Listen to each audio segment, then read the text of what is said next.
ఏంట్రా ఎప్పుడు మీ మమ్మీ మీద చిరాకు పడతావు? మీ అమ్మ అంటే నీకు ఇష్టం లేదా? ఎప్పుడు ఫోన్ చేసినా సరిగ్గా మాట్లాడవు. కొంచెం కూడా ప్రేమ చూపించవు. పట్టుమని 10 నిమిషాలు కూడా సంతోషంగా మాట్లాడవు. అదే మీ ఫ్రెండ్ వాళ్ళ అమ్మ ఫోన్ చేస్తే చాలా బాగా మాట్లాడతావు కదా! ఎందుకని? అని అడిగాడు రవి. తన బెస్ట్ ఫ్రెండ్ కిషోర్. చెప్పురా రవి, నేను నిన్ను చాలా సార్లు గమనించారా? ఈ పద్ధతి ఏమీ బాగోలేదు అంటూ కాసేపు ఆరా తీశాడు కిషోర్. కానీ రవి తన పెదవి విప్పడం లేదు. సరికదా చాలా బాధతో వెనక్కి తిరిగి తన కళ్ళను చెమార్చాడు. రేయ్, ఏంటిరా ఏడుస్తున్నావు? అసలు ఏమైంది? నాతో చెప్పకూడదు అని అడిగాడు కిషోర్. అప్పుడు రవి, అదేం లేదురా, నువ్వు అనుకున్నట్టు నాకు మా అమ్మ మీద ప్రేమ లేక కాదురా. మా అమ్మ అంటే నాకు చాలా ఇష్టం. ప్రాణం రా మా అమ్మ అంటే నాకు అని ఏడుపు మొహంతో గట్టిగా కిషోర్కి హత్తుకున్నాడు రవి. మరి ఎందుకురా రవి, అమ్మతో కొంచెం కూడా ఇష్టంగా మాట్లాడవు అని కాస్త కోపంగా కొంచెం ప్రేమగా ఓదారుస్తూ అడిగాడు కిషోర్. అమ్మని కావాలనే దూరం పెడుతున్నా, అందుకే సరిగ్గా మాట్లాడడం లేదు. ఏం ఎందుకురా రవి? నా చిన్నప్పటి నుంచి తన సుఖ సంతోషాలను నా కోసం త్యాగం చేసిందిరా. ఏ రోజు తను సుఖంగా లేదురా. చేయని పని లేదు. చాలా కష్టపడింది నా కోసం. ఇప్పుడు కూడా తను నా సుఖం, నా సంతోషం గురించి ఆలోచిస్తూ తన ఆరోగ్యం పాడు చేసుకుంటుంది. కనీసం ఇప్పటికైనా తన గురించి ఆలోచిస్తున్నాను. చాలేరా ఆపునిక. అందుకని అమ్మని ఇంతగా బాధ పెట్టాలా అంది. కాదురా కిషోర్, అది కాదు. ఇంకా ఏం చెప్పకురా రవి. మరేం చేయమంటావు? అమ్మకి నేనేంటి పిచ్చిరా నేనంటే? పంచ ప్రాణాలు నా మీద పెట్టుకుని బ్రతుకుతుంది.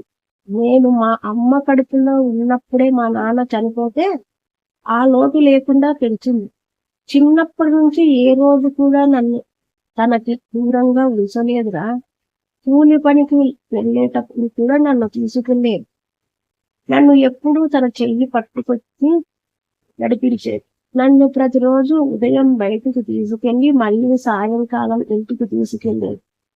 అలా నా 5వ తరగతి వరకు నా వెంట వచ్చేది. ఇంకా మా ఊరిలోనే పై తరగతులు లేకపోవడంతో తనకు ఎక్కడ దూరం అవుతానన్న భయంతో పక్క ఊరిలో ఉన్న బడికి కూడా పంపకుండా నా చదువు మానిపించింది. కానీ నాకు చదువు మీద చాలా శ్రద్ధ ఉందని గ్రహించిన మా మామయ్య బలవంతంగా మా అమ్మని ఒప్పించి పై చదువులకి పంపించేలా చేశాడు. అలా మా అమ్మని ఒప్పించి 10 వరకు చాలా కష్టపడి చదివి మంచి మార్కులతో పాస్ అయ్యాను. మా అమ్మ మా ఊరిలో నేను ఒక్కడినే 10 పాస్ అయిన విద్యార్థి. అదీ కాక మా ఊరికే కాకుండా మా జిల్లాకే మొదటి ర్యాంకు తెచ్చుకున్న మొదటి విద్యార్థిని కావడంతో నా గురించి మా జిల్లా పత్రికలో పెద్ద పెద్ద అక్షరాలతో ఫోటోతో సహా వేశారు. ఆ విషయం మా అమ్మతో సహా ఊర్లో అందరికీ తెలిసింది. ఆ సంతోషంతో మా అమ్మ చుట్టుపక్కల వాళ్ళందరికీ నా కొడుకు పాస్ అయినాడు, నా కొడుకు ఫోటో పేపర్లో వేశారు, చూడండి ఎంత అందంగా ఉన్నాడో అని చాలా గర్వంగా చెప్పుతుంది. మా అమ్మ సంతోషం నేను పాస్ అయినందుకే కాదు, ఇంకా తనతో ఉంటానని, తనని వదిలి ఎక్కడికి పోనని. కానీ ఆ సంతోషం ఎక్కువసేపు కూడా మిగల్చలేదు. మా జిల్లాలో ఉన్న అతిపెద్ద సంస్థ జూనియర్ కాలేజీ వాళ్ళు నా గురించి మరీ ఆరా తీసి మా అడ్రస్ తెలుసుకుని నన్ను వాళ్ళ కాలేజీలో ఫ్రీగా చదివిస్తామని, అంతేకాక నాకు ఒక మంచి ఉద్యోగం వచ్చే వరకు పూర్తిగా తన బాధ్యతేనని అమ్మని అడగడంతో ఒకసారిగా నా వైపు ధీమంగా చూసింది. ఆ చూపు నాకు ఇప్పటికీ గుర్తుంది. తన ప్రేమ వల్ల నా ఎదుగుదల ఆగిపోతుందని అమ్మకు ఎంత మాత్రం ఇష్టం లేకున్నా అంగీకరించింది. కానీ ఆ రోజు రాత్రి నన్ను దగ్గరికి తీసుకుని నా చేతులు పట్టుకుని, రవి, నా పంచ ప్రాణాలు నువ్వేరా. నీకు నా నా నీకు మీ నాన్న లేని లోటు లేకుండా పెంచాలి. నా ప్రాణం ఉన్నంత వరకు నిన్ను వదిలి ఉండకూడదు అనుకున్నా, కానీ ఇప్పుడు తప్పట్లేదు. నువ్వు నాతోనే ఉండాలన్న స్వార్థంతో ఇన్నాళ్ళు నిన్ను ఎక్కడికి పంపకుండా నా దగ్గర పెట్టుకుని చదివించా. కానీ నీకిప్పుడు గొప్ప అవకాశం వచ్చింది. నువ్వు బాగా చదివి మంచి ఉద్యోగం తెచ్చుకుని సుఖంగా ఉండాలనేదే నా ఆశ అంటూ ఏడ్చింది. ఇప్పటికీ ఆ రోజుని, ఆ క్షణం మర్చిపోలేదు. పుట్టినప్పటి నుంచి ఏ ఒక్క రోజు కూడా మా అమ్మను వదిలి ఉండలేదు. అలాంటిది ఇప్పుడు 1 కాదు, 2 కాదు, ఏకంగా 6 సంవత్సరాలు ఆ మాటకే నాకు గుండె బరువెక్కింది. 6-7 సంవత్సరాలు అమ్మకు దూరంగా ఉండాలంటే ఆ ఆలోచనకే ప్రాణం పోయినట్లయింది నాకు. ఒక్కసారిగా అమ్మను పట్టుకుని ఏడ్చాను. లేదమ్మా, నిన్ను వదిలి వెళ్ళను. నిన్ను దూరం చేసే ఈ చదువు నాకొద్దు. ఇక్కడే నీతో పాటు ఉండి ఏదో ఒక పని చేసుకుంటాను అని చెప్పా. కానీ మా అమ్మ, వద్దు నాయనా, నువ్వు కూలి పని చేయడానిక నేను ఇన్నాళ్ళు కష్టపడి చదివించింది? నిన్ను ఒక మంచి స్థాయిలో చూడాలని నా కోరిక. నీ జీవితం నాలాగా కాకూడదు అని చెప్పి చివరికి నన్ను కూడా ఒప్పించింది. ఆ తర్వాత ఇంటర్ అయిపోవడం, ఎంసెట్ రాయడం, మంచి ర్యాంకు తెచ్చుకుని మంచి ఇంజనీరింగ్ కాలేజీలో సీటు తెచ్చుకోవడం, అమ్మ కోరిక మీదగా బాగా చదివి ఒక గొప్ప సాఫ్ట్వేర్ సంస్థలో పెద్ద పోస్టుతో పాటు మంచి జీతం. ఈ ఉద్యోగం హడావిడిలో పడి పని ఒత్తిడి వల్ల అమ్మ దగ్గరికి వెళ్ళలేకపోయాం. ఈ 6-7 ఏళ్లలో అమ్మకి చాలా దూరం అయ్యాను. మొదట్లో అమ్మ మీద బెంగతో ప్రతి వారం ఇంటికి వెళ్ళేవాడు. నా కోసం 1000 కళ్ళతో ఎదురు చూసేది. మళ్ళీ తిరిగి వెళ్ళేటప్పుడు కన్నీటితో మళ్ళీ నీ రాక కోసం ఎదురు చూస్తుంటా నాయనా అంటూ తను దాచుకున్న డబ్బంతా నాకే ఇచ్చేది.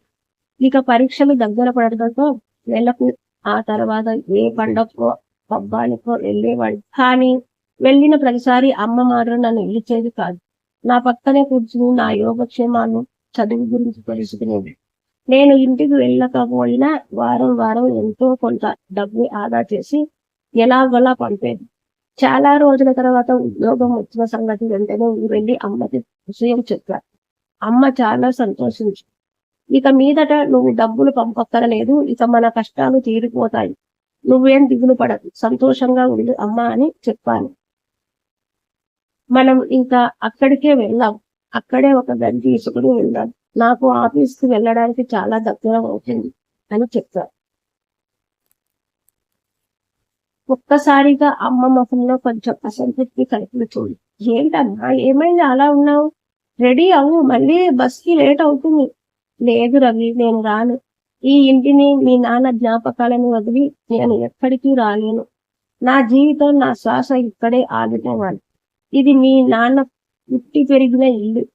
ఆయన లేకపోయినా తన జ్ఞాపకాలతో ఇన్ని రోజులు ఉన్నా. ఈ 7 ఏళ్లలో నా ఒంటరి జీవితం ఇక్కడే గడిపా అని తన గతాన్ని గుర్తు చేసుకుంది. నువ్వేం ఆలోచించవు, నాకు బాగా అలవాటైపోయింది ఈ ఒంటరి బతుకు. నా గురించి నీకు బెంగ అక్కర్లేదు. నేను ఆశించిన జీవితం నీకు దక్కిందని సంతోషపడుతున్నా. నాకు చాలా గర్వంగా ఉంది అంది నా తన నిమురుతూ. అమ్మ అలా ఎందుకు అనిందో అర్థం అయ్యింది. పోయినసారి పండక్కి వచ్చినప్పుడు అమ్మ నాతో, ఏంటి నాయన, ఇంకో 5 నెలల్లో నీ చదువు ముగుస్తుంది, మంచి ఉద్యోగం వస్తుంది, ఇక మనం మునుపటిలాగా కలిసి ఉండొచ్చు, ఇక నా చివరి రోజు వరకు నీతోనే అన్నది. నా నుంచి ఎలాంటి సమాధానం రాకపోయేసరికి, ఏంటి నాయన, ఏం ఆలోచిస్తున్నావు అడిగింది. అబ్బే అదేం లేదమ్మా అంటూనే కాస్త బెరుకుతో, అమ్మ మరేమో నేను ఉద్యోగం వచ్చినాక అక్కడే ఉండాలి అనుకుంటున్నాను. అంటే ఇక్కడే ఉండి ఆఫీస్కి వెళ్ళడానికి కష్టం అవుతుంది, కాబట్టి నేను అక్కడే ఉండాలి అనుకుంటున్నాను. నాకు వీలు దొరికినప్పుడల్లా నిన్ను చూడడానికి వస్తా అని ఒప్పించడానికి ప్రయత్నించాను. అమ్మ అయిష్టంగానే అంగీకరించడంతో మరుసటి రోజే వెళ్ళిపోయా. చాలా రోజుల తర్వాత ఒక మంచి ఉద్యోగం వచ్చింది. అంతకు ముందు ఓ 2-3 సార్లు ఇంటికి వెళ్ళి తిరిగి వచ్చా. అమ్మ ముఖంలో సంతోషం కనిపించలేదు. ఆ తర్వాత పని ఒత్తిడిలో పడి అమ్మని నిర్లక్ష్యం చేశా. చూడ్డానికి కూడా వెళ్ళేవాడిని కాదు. కానీ అమ్మ నా కోసం ఎదురు చూసేది. అమ్మని చూసి ఖచ్చితంగా 4 నెలలయ్యింది. అసలు ఎలా ఉందో కూడా తెలియలేదు. ఈ రోజుకి కూడా వెళ్ళలేదు. ఎప్పుడూ నా భవిష్యత్తు గురించి, నా బాగోగుల గురించి, నా సంతోషం గురించి ఆలోచిస్తూ నా వెన్నంటి ఉండి నన్ను ఇంతవాడిని చేసిన మా అమ్మకి నేను ఏం చేశాను? తిరిగి ఏమిచ్చాను? కనీసం చూడడానికి వెళ్ళలేదు, పట్టించుకోలేదు, ఎలా ఉందో కూడా తెలియదు అని గట్టిగా ఏడ్చి, ఇక ఆలస్యం చేయకుండా వెంటనే వెళ్ళాలి. నా కోసం 1000 కళ్ళతో ఎదురు చూసే మా అమ్మ దగ్గరికి వెళ్ళాలి. తనని బాగా చూసుకోవాలంటే పరిగెత్తాడు పక్షాతాపంతో.